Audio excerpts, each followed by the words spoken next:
Shri Venkateswara gold తాకట్టులో ఉన్న మీ బంగారాన్ని విడిపించి కొనబడును. సార్, ఏపీలో టికెట్ రేట్స్ హైక్ అయ్యాయి మీది సినిమాకి సంబంధించి. ఇప్పుడు మరి తెలంగాణ పరిస్థితి ఏంటి సార్? సార్, ఆంధ్రప్రదేశ్లో కూడా ఫస్ట్ అండ్ ఫార్మోస్ట్ తెలంగాణలో there is no ticket hike. ఏ రోజు థియేటర్స్లో పాప్కార్న్ ప్రైజెస్, కోక్ ప్రైజెస్ తగ్గిస్తారో, ఈ కూల్ డ్రింక్స్ ఇవన్నీ, ఆ రోజు నేను మల్టీప్లెక్సెస్లో పెంచడానికి నేను ఆలోచిస్తాను.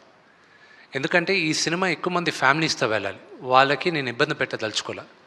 అందుకే ఆంధ్రప్రదేశ్లో కూడా కొన్ని సెంటర్స్ వరకే, అన్ని సెంటర్స్లో కాదు, కింద టికెట్స్ కాదు, పై సెంటర్స్లో కొన్ని టికెట్స్ వరకే 50 రూపాయలు పెంచడం జరుగుతుంది. ఫ్లాట్గా అందరికీ 50 రూపాయలు పెంచేది లేదు. మేము రిక్వెస్ట్ చేసింది కూడా ఓన్లీ హై క్లాస్ టికెట్స్కి మాత్రం, బాల్కనీ టికెట్స్ ఇలాంటి వాటికి కొన్ని ఏరియాల్లో, అది అన్ని ఏరియాల్లో, మొత్తం ఆంధ్రప్రదేశ్ అంతా చేయట్లా. అలాగే యునైటెడ్ స్టేట్స్లో కూడా, అమెరికాలో కూడా పిల్లలకైతే ఫ్లాట్గా $12 పెట్టాం.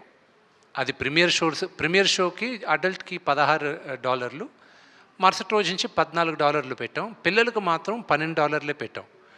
ఎందుకంటే నా వ్యూ ఏంటంటే, ఈ సినిమా పిల్లలు ఎక్కువ చూడాలి. మేము చిన్నప్పుడు పెరిగింది, నాకు ఈరోజు రామాయణం, మహాభారతం నాకంతా తెలిసింది ఏంటంటే, సండే అయితే నేను టీవీ ముందు వెళ్ళి కూర్చునేవాడిని. రామాయణం వచ్చేది, మహాభారతం వచ్చేది, అలాగే కన్నప్ప, అలాగే రామారావు గారు తీసిన ఎన్నో సినిమాలు.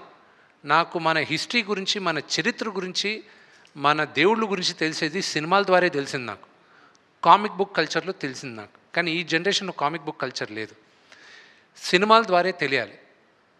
So it is my attempt. రాసేటప్పుడు కూడా 25 సంవత్సరాలు కింద పడిన వాళ్ళకి సినిమా చూడడానికి వెళ్ళినప్పుడు వాళ్ళకి ఎలాగ నచ్చుతుంది అనే ఉద్దేశంతోనే కథ చేసాం. సో అంతేగాని కకృతితో టికెట్ ప్రైజెస్ పెంచట్లా.